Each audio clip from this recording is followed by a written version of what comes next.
Welcome to the PNC studio at Hallis Hall. This is Monsters of the Midway Live. I'm Lauren Screeden alongside Bears senior writer Larry Mayer and former Bear Tom Thayer. Great to have you guys here again today. And it's great to have all of you guys who are tuning in. Remember that you can send us questions on Twitter and Facebook Live. If you're watching on that, you can be sure and comment there. So we're going to try and get to those throughout the show.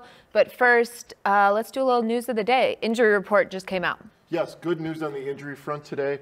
All three wide receivers that were hurt, Allen Robinson, Taylor Gabriel, Anthony Miller, all practice in full for the second straight day. Also, more good news, Tom. Eddie Jackson, the safety, I'm sure everybody wants to know about this. He came back as limited in practice today, so that's good news for the Bears in terms of having him come back from his ankle. Yeah, you know what, too, it's perfect practice conditions, and I think it's really important because you want to put him out there on a surface that's going to be similar to your playing conditions and get a feel and then get a response from Eddie Jackson. I think it's really good news that he was on the field today, and hopefully the best is yet to come. Still enough time to continue to work on him. And Aaron Lynch is the only one that still is out of practice with the elbow injury that he suffered a couple of weeks ago. But like I said, it's great news, especially to have Allen Robinson there, the #1 receiver on this team, and also, again, to have Eddie Jackson coming back. Absolutely. And we talked with Anthony Miller a little bit in the locker room, and I thought it was interesting when he said that he hasn't been 100% all season, but he's still been able to make big plays. I think that says a lot about him. Well, it's pretty amazing, Tom. And he said that his shoulder became dislocated in the last game in Minnesota for the third time this season, and they had to pop it back in. And he said there's no consideration at all to missing this game and no consideration to shutting down. He's obviously a tough kid from Memphis, and this is a guy that came to Memphis as a walk-on and ended up being a second-round draft pick in the NFL. That says a lot. Yeah, but I have to add a little reality to this. I really admire Anthony Miller and the way he's dedicated himself to take on a heavy workload as a rookie and get the most out of him for this year.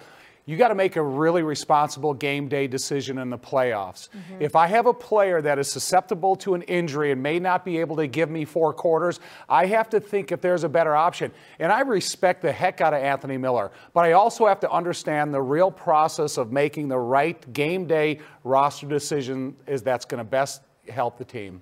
That's a good point. And I think that a lot of that comes in evaluating how they are practicing. So what does a Thursday look like, 3 days from a playoff game? Well, Thursday is going to be a heavy emphasis day for Anthony Miller because that's when you're going to put in a majority of your passing game. All distances on the field, no matter where you are, red zone, goal line, in the middle of the field. And so that'll be the majority of the emphasis. You're going to have to go through the process of going through the run game preparation because we know here that the wide receivers are as instrumental in the blocking schemes of this offense as is the offensive lineman and anybody else on the field. You got to trust a lot, too, also what the trainer Andre Tucker thinks and also what Anthony Miller's telling you because you're not going to have full contact in practice no matter what happens. He's not going to get hit by a cornerback like he would in the game. So they're going to have to kind of look at what they've done this season and how he's reacted to the injuries and see him out there. And I have a feeling we'll see him out there on Sunday. Let's talk about what the O-line is doing to get ready for this Eagles defensive line. I think the O-line has done a tremendous job. I think Harry Hestead is one of the most valuable coaches throughout the entire NFL landscape of all positions, given what he's gone through with the injury to Kyle Long, inserting James Daniels, a rookie, going through the snapping change of Kyle Long early in this, or Cody Whitehair early in the season. Now, given that when they've come up against the biggest challenges, either the Minnesota defensive line, the Los Angeles Rams defensive lines, or all the other good ones they face throughout the season, they've been up to that challenge. But there's going to be no bigger test than this week's against Fletcher Cox and his whole crew of that defensive line because they play about 7 guys. They play very effective inside and outside.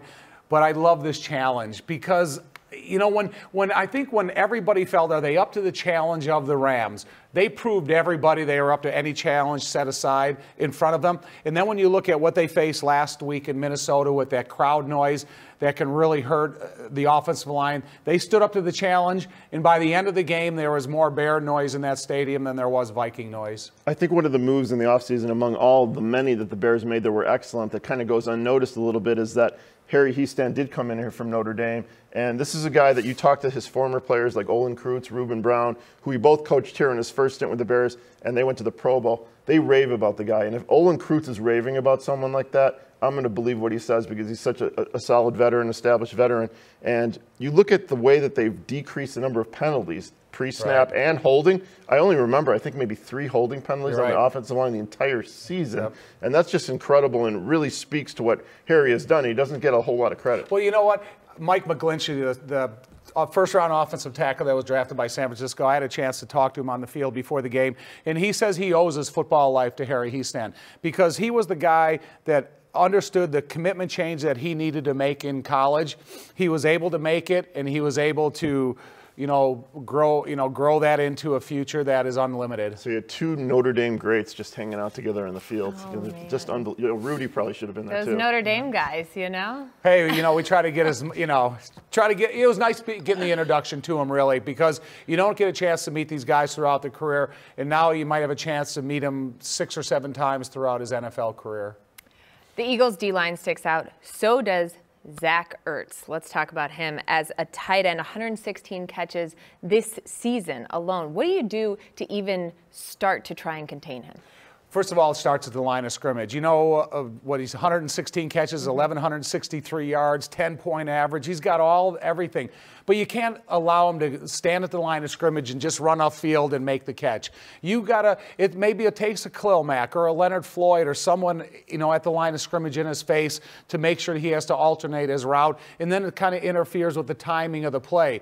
I don't know if you can completely take him out of the game, but you can make Nick Foles look to other areas of the field, maybe further distances that make him hold on to the ball a little bit longer, that provide you the opportunity to get to him and get some sacks or get some hits. But, Zach Ertz is the same reason why Matt Nagy talks so much about why they brought Trey Burton here, because he's the most important player on their offense, and he has been for quite a while. He plays kind of like a wide receiver, too, and this is a guy that's very experienced, and he's very good against zone defenses. He's very good at setting in the middle of his zone defense and finding the open spots, and him and Nick Foles obviously work really well together. You mentioned 116 receptions. That's the most ever by a tight end in NFL history, and it's also the second most receptions by any player this year. So this is a guy that, we may not know a lot what's going to happen on Sunday, but they're going to throw the ball to Zach Ertz, and it's going to be up to the Bears in the middle of the field to stop him. And I think what the Bears have done a really good job of this year is when they do give up receptions, they tackle the guy almost immediately. And that's one of the big differences I've noticed between this year and previous years. Roquan, Danny Trevathan, Adrian Amos, all those guys,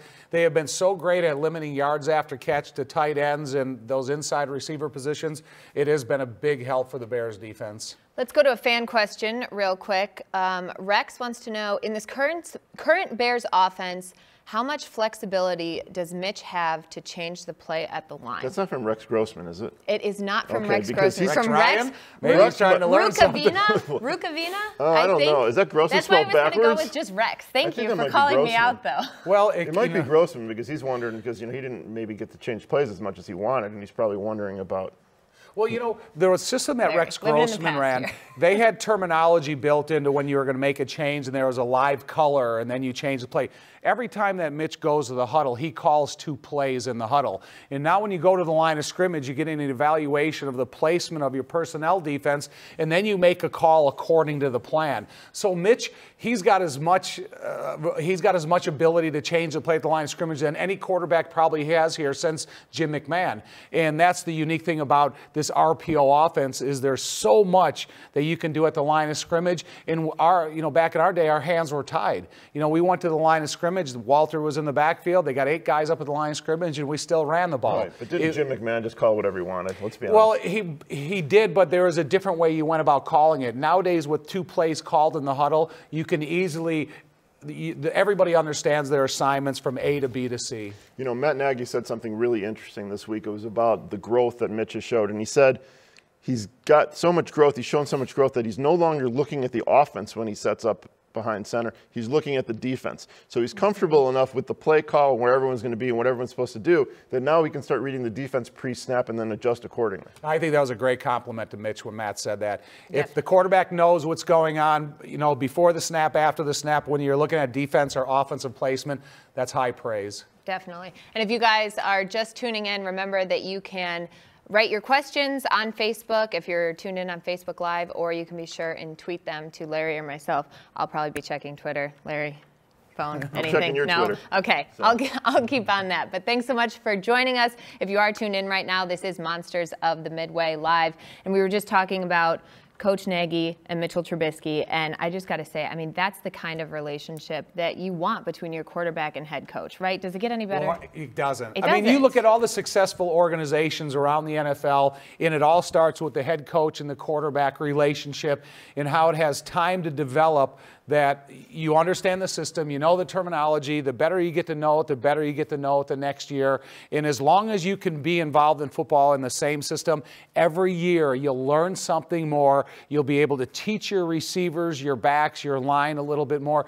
And that's why you see these great quarterbacks are able to develop receivers because of the similarity in the system. And last week, that's what's so impressive about Kevin White and Javon Wims, because here they are inserted in the game with the injuries, and Mitch has no fear of going to them. I just think that says a lot about, everybody takes a responsibility for what they can contribute. I think it says a lot about the Bears, too, and the strategy that they showed in the offseason, because let's face it, there's no more important position in pro sports than a quarterback and right guard. But, I mean, think about it. The quarterback touches the ball on every play. You could say a starting pitcher in baseball, but he only plays every 4 or 5 days. Right. You could say a goalie in hockey. But I'm going to say that a quarterback is the most important position. And the Bears not only tried to kind of copy and follow the blueprint the Rams had with Sean McVay, so they bring in Matt Nagy. But not only did they do that, they kept Dave Ragone here, who's a great quarterbacks coach. They brought in Mark Helfrich, who was at Oregon with all those crazy offenses and all those numbers they put up. But also what they did, too, is they brought 2 backup quarterbacks in, Chase Daniel and Tyler Bray. Both had experience in the system. So these 3 guys are sitting together in meetings. And it's basically like taking a foreign language class and you know nothing about it, and you're sitting with 2 people that know everything about it. Right. So he can bounce things off of them. And Chase Daniel isn't the type of guy that is trying to get the starting job. He knows what his role is. And I think it was just the perfect situation for Mitch to learn. I agree. Was that 100%. a personal experience where you were in a foreign language class and needed somebody I don't like sitting? to talk about it. I did finish. I finished in the top 4/5 of my class in high school, though. Oh, okay. Wow. Dad jokes from Larry Mayer. Okay. Are there any other kinds? Well, there really aren't. But you mentioned some of the moves in the offseason, and I don't think in this city that Labor Day weekend will ever be the same, because the addition of Khalil Mack was a game changer, literally. Yeah, it was, because I think the Bears were having a good experience through training camp. They were getting to understand what Matt Nagy and what this offense was going to be about, the continuous development of Mitchell Trubisky, the defense on their own end. Their top 10 defense last year. Vic came back, and, the defensive backs coming off their best year. And like you mentioned, all of a sudden, boom, Saturday morning at the end of training camp, here comes Khalil Mack.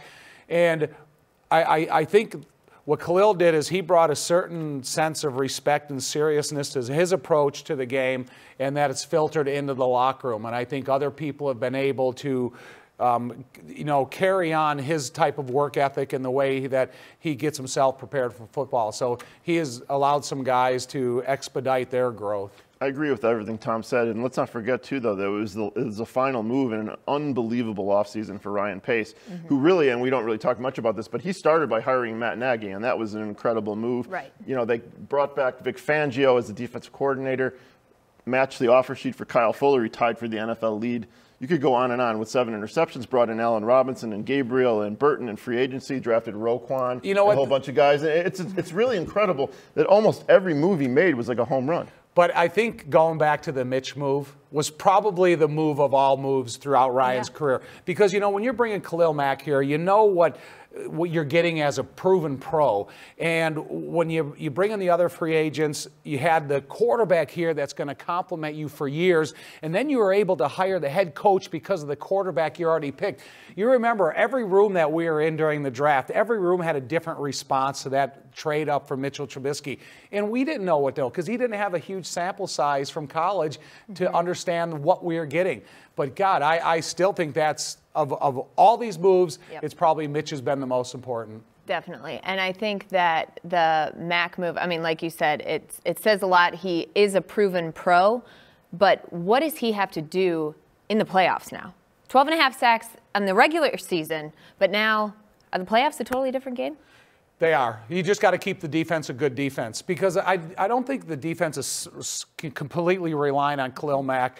I think they're everybody doing their job and everybody fulfilling what their obligation is every time they break the huddle, because Khalil Mack can't freelance and just rush the passer if he has a pass coverage responsibility, just like Leonard Floyd or anybody in there. And I think that's the great thing about, you see the respect these players have for Vic Fangio. He makes a defensive huddle call. They know what it is, and they fulfill their assignment. This isn't like basketball where you only have 5 guys on the floor. I mean, everybody has to do their job. If you look at the Raiders were never the best defense in the NFL when Khalil Mack was on the Raiders. I think the Bears are the best defense right now, and it's more than just Khalil Mack. Obviously, he plays a big role, but again, kind of going off that, I think great players like him step up in the playoffs and improve their game. And the guy I'm thinking about is Richard Dent.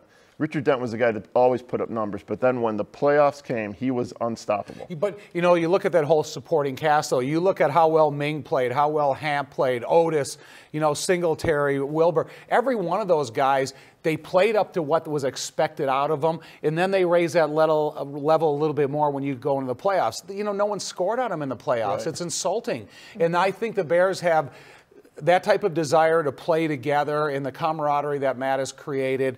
It's contagious. Let's take another minute for a fan question from Jay Rios. Which matchup are you looking forward to the most on Sunday?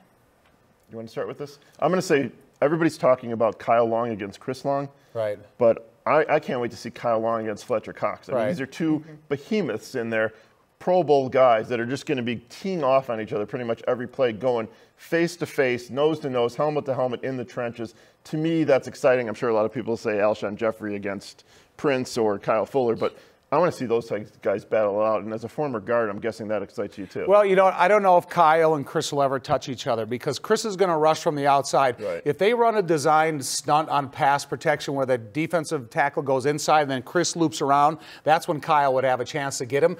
And I think that'd be a lot of fun. That'd be the perfect scenario for two brothers to collide.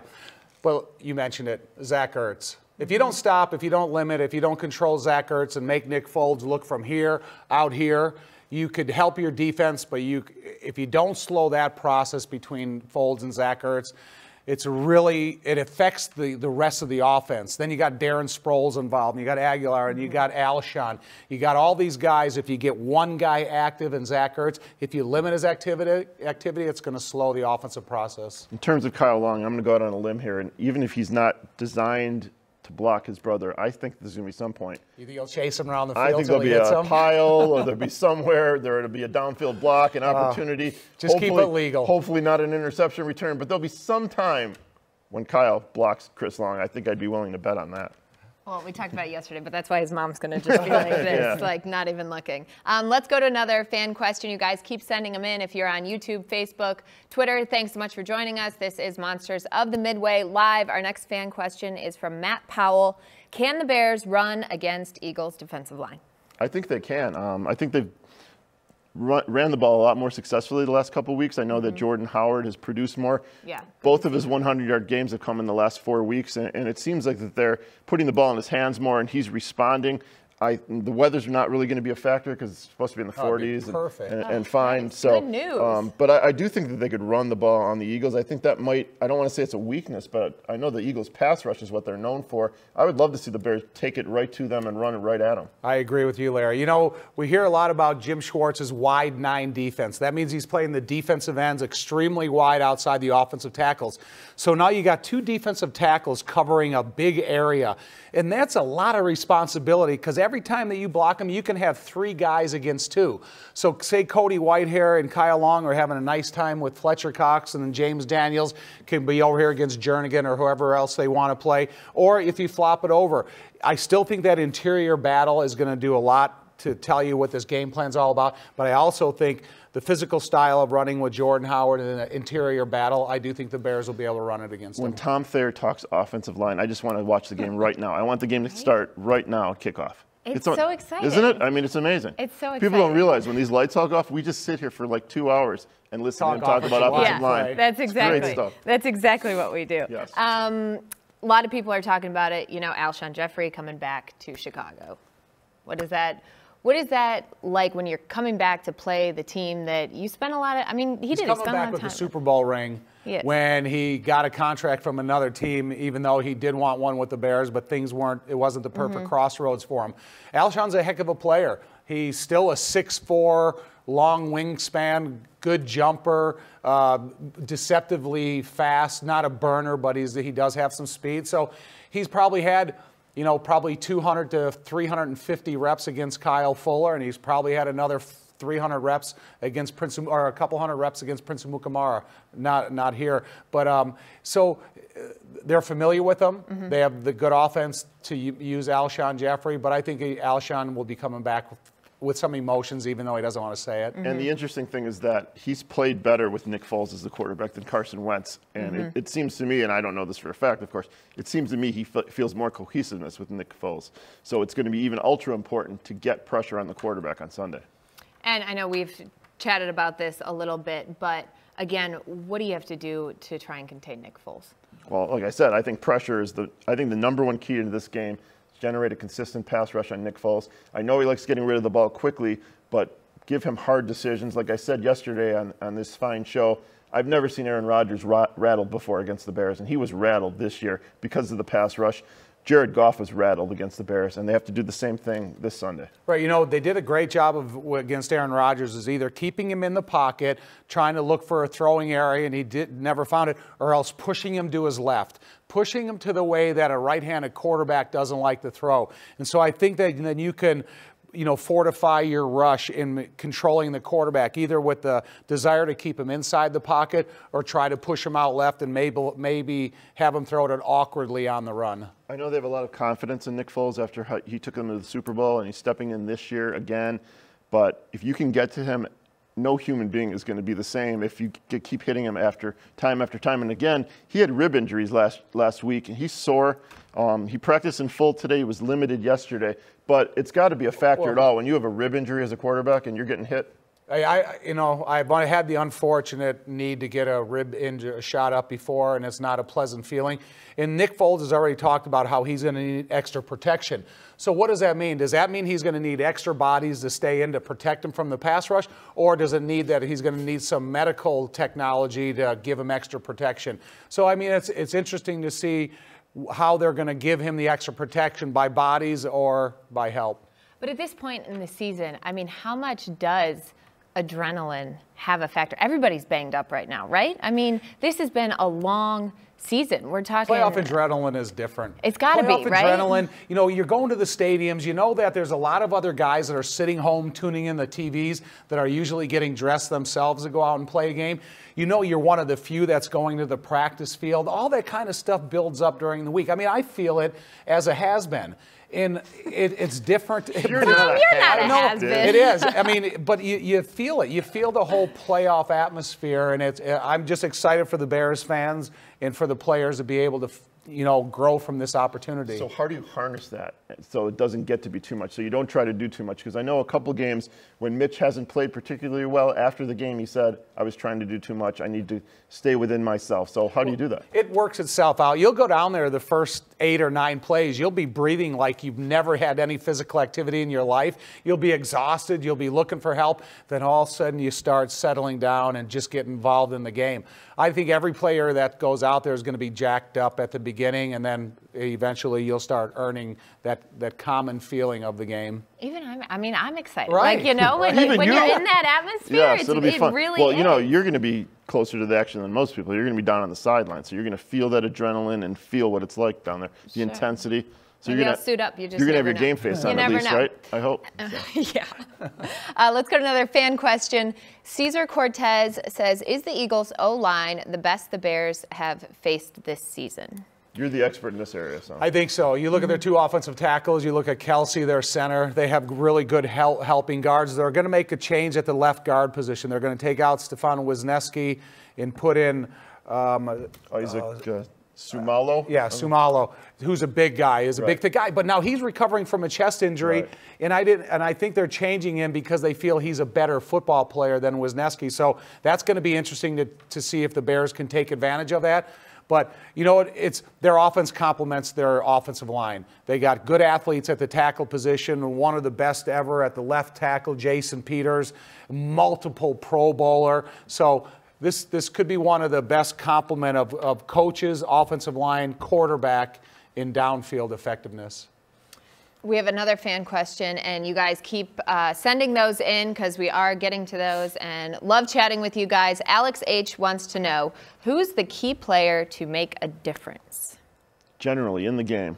In the game, I mean, that's it. We have I'm you not can going go to wherever you want with this. I mean, I'm not going out on a limb H. when I say the two key players to me are Mitchell Trubisky and Khalil Mack on both sides of the ball. If they perform at the highest levels that they're capable of, the Bears are going to win the game. So, I mean, I don't know if he's looking for like a under-the-radar type of player, but those two obviously are the ones. Alex H. gave you free reign there, okay, so well, I mean, you can go wherever you want. Mitchell Trubisky has to play like he has the last 3 weeks. He has to take care of the football, make smart decisions, know when to escape the pocket, and not make mistakes. Well, a little bit different, you know, close to Mitch, but a little closer to the football. If you could take that camera that floats above the field, and all you did is you focused it on the 2 guards in center and the 2 defensive tackles, and that's all you watched, I could tell you the story of the game just because of how that battle is going to come out. Because Cody touches the football to start every football play. Fletcher Cox is as close to the football and the quarterback as you can get to be disruptive to a team's offense. So if you just took those 5 players and put them in a capsule and showed nothing else, they'll tell you the story of the game. That's called Tom Thayer TV, by the way. I know. I kind of want to see this. I get that on cable. That's after the show. We do this for the next 2 hours. It's a cable channel, and you just see those guys, and it's great watching. Just have a little drone. Exactly. Flies above them. Exactly. Thanks for everyone who's joining us right now on Monsters of the Midway Live. We're still taking fan questions. So Eric Smith says, will Mitch take advantage of the Eagles' mediocre secondary? That's the plan, obviously, but the problem with that is that the front 7 in front of the secondary is very good. So Mitchell will need some protection. They've had a lot of injuries in the back end. I think we talked about this yesterday. Half of the secondary now are former Bears players that were reserves here, but they have lost a couple guys. Malcolm Jenkins is still healthy as far as I know, so it's going to be a little bit of a challenge. But on paper, the biggest advantage for the Bears seems to be their receivers, especially if they're healthy against the Eagles secondary. But again, you got to block the front 7. Yeah, that is the key. You got to block the front 7, but they are susceptible to giving up some long passes on the back end. If there's any one area that's vulnerable because of injuries on the opponent, on the Eagles, it's the defensive backfield. So now, how are they going to think about Mitchell Trubisky? Are they going to dedicate one of the guys up front to spy Mitchell Trubisky because how effective he is running the ball? Because if he gets these guys a couple times in man coverage and they're able to push that wide 9 in that pocket up front and Mitch takes off, all of a sudden that ripcord, that emergency button, that brake is pulled because now the opponent's going, oh my God, we got to protect against Mitch as well as, you know, making sure, you know, if he does throw the ball. So I do think they're vulnerable in the back end, but Mitch makes everybody scared because he's running so well. With his ability to run and all the injuries the Eagles have in the secondary, don't you think that the Philadelphia's going to play a lot, mostly zone? Yeah, but, I mean, they can play it. If Mitch and Coach Nagy, they devise a scheme to take advantage of it, they're going to have to switch. You don't have the luxury of sitting in one thing and say, okay, I'm going to sit in this coverage the whole game.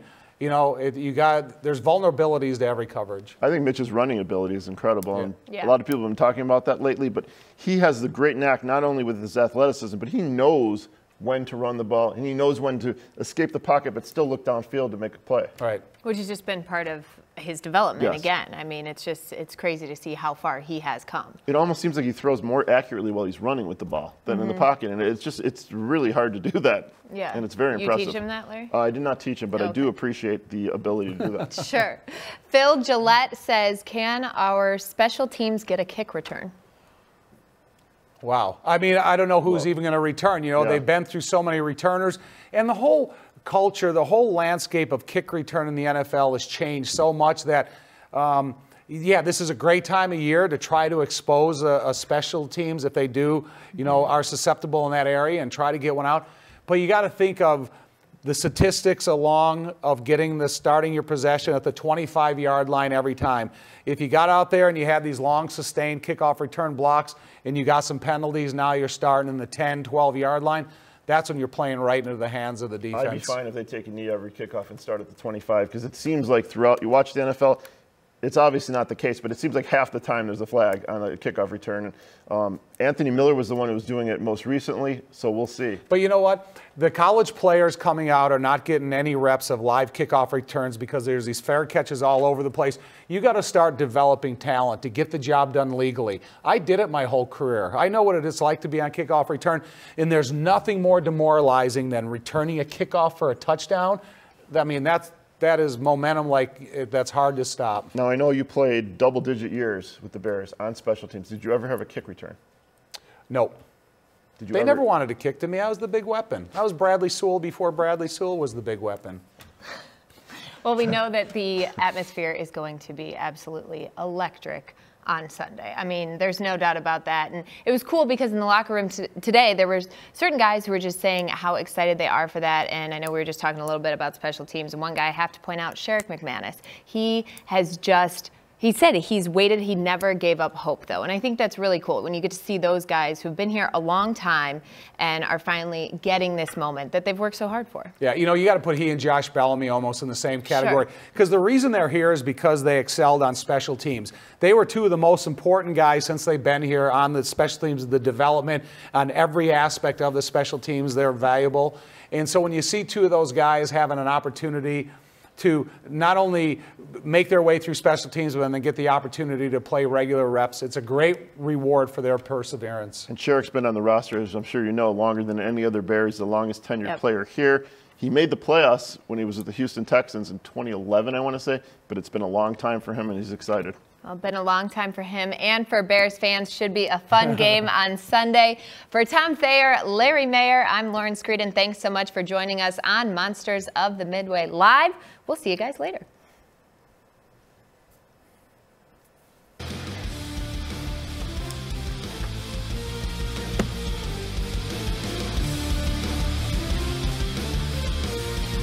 Good job, Lauren.